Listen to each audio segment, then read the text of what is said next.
How to find travel tips on kayak. Hey guys, welcome back to our channel. In this video, I'm going to show you the procedure on how to find travel tips on kayak.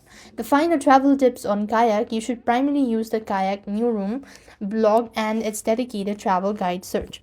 So open the app on your device, navigate to a kayak website and look for a link titled New Room or New Rooms Tipped Idle. So I'm going to use the browser as well. So type in kayak, and when you perform the search within the new room, you can browse articles by category such as budget travel and flight guide experiences, inspirations, and then destination specific tips, all that. You could also use the travel guide section. You could utilize tools such as price forecast, best time to travel, explore, all that. And if you want to do this via the app, you could navigate to a relevant section. That is, the app provides a similar access to the guide and trip features found on the website as well. So open up, and then you have the trip button.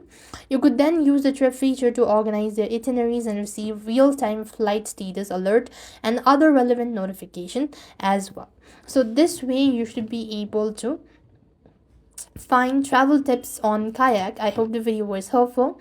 Make sure to like, share and subscribe. Thank you for watching. See you in the next video.